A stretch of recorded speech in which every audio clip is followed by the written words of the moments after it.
ఓ పెద్ద విమానాశ్రయం కట్టాలంటే ఎన్ని ఎకరాల స్థలం అవసరం? ప్రపంచంలోని అతి రద్దీ ఎయిర్పోర్టు లండన్ హీత్రూ ఎన్ని ఎకరాల్లో కట్టారు? భోగాపురం ఎయిర్పోర్టు స్థల సమీకరణ ఎందుకు రైతులు వ్యతిరేకిస్తున్నారు? Watch the story. ప్రజల ఆస్తులను రక్షించాల్సిన ప్రభుత్వం ఏకంగా వాటినే కబ్జా చేసేందుకు సిద్ధమైంది. లేని అవసరాన్ని ఉన్నట్టుగా సృష్టించి వేల ఎకరాలను కబ్జా చేసేందుకు సిద్ధమైంది. బడుగు అమాయక రైతుల భూములు లాక్కుంటున్న ప్రభుత్వం వేల ఎకరాల్లో వెంచర్లు వేసిన నాయకులను వదిలేసింది. కొన్ని నెలలుగా భోగాపురం విమానాశ్రయం పేరిట సాగుతున్న తంతును ఎట్టకేలకు నోటీసుల తంతు వరకు తీసుకొచ్చింది. సేకరణ కోసం ఓవైపు సర్వేరాళ్లు పాతుతుంటే స్థానికులు వాటిని పీకేసి తమ నిరసన తెలుపుతున్నారు. భోగాపురం సమీప ప్రాంతాల్లో ప్రస్తుతం ఇలాంటి ఆందోళనలే కనిపిస్తున్నాయి.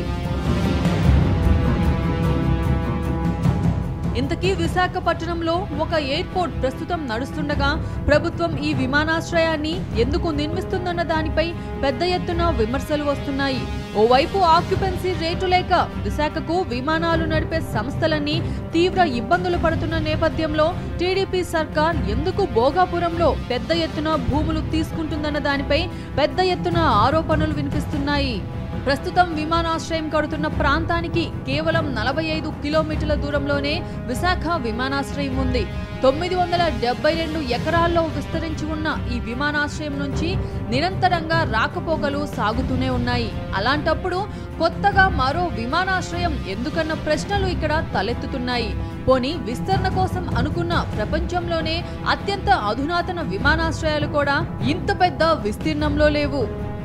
ప్రపంచంలోనే అతి పెద్దదిగా చెప్పుకునే లండన్లోని హీత్రూ విమానాశ్రయం నుంచి ఏడాదికి 7.34 కోట్ల మంది వచ్చి వెళుతుంటారు. 4.72 లక్షల విమానాలు ల్యాండ్ అవుతుంటాయి.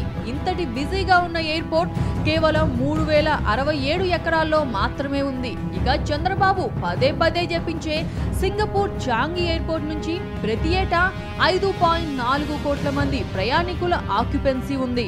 3.41 లక్షల విమానాలు నడుస్తున్నాయి. ఈ ఎయిర్పోర్ట్ కూడా కేవలం 3250 ఎకరాల్లో మాత్రమే విస్తరించి ఉంది. ఇక కొత్తగా నిర్మించిన శంషాబాద్ గ్రీన్ఫీల్డ్ ఎయిర్పోర్ట్ కూడా కేవలం 5400 ఎకరాల్లో మాత్రమే ఉంది.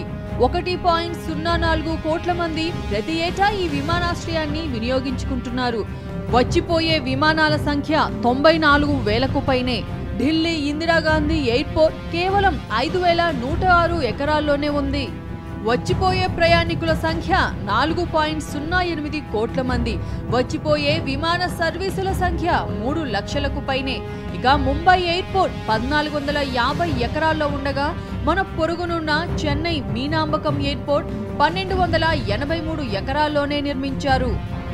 972 ఎకరాల్లో ఉన్న ప్రస్తుత విశాఖపట్నం విమానాశ్రయం నుంచి వచ్చిపోయే ప్రయాణికుల సంఖ్య 11.22 లక్షల మంది మాత్రమే. దీనికి 5 అనుకున్న ఈ విమానాశ్రయం అవసరాలను తీరుస్తుంది. కానీ ఇప్పుడు భోగాపురంలో 5311 ఎకరాలను ఎందుకు సేకరిస్తున్నారనేదే ప్రశ్న.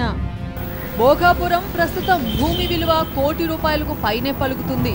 కానీ ప్రభుత్వం మాత్రం 23,94,000 పరిహారం ఇవ్వాలని డిసైడ్ అయిపోయింది. మార్కెట్ విలువలో 80% మేర రైతులు పొట్టగొట్టేందుకు సిద్ధమవుతోంది. వందల కుటుంబాలను, వేల మంది ప్రజలను రోడ్డు మీద పడేయడానికి సిద్ధమైంది చంద్రబాబు ప్రభుత్వం. జనరల్ డెస్క్, సాక్షి న్యూస్.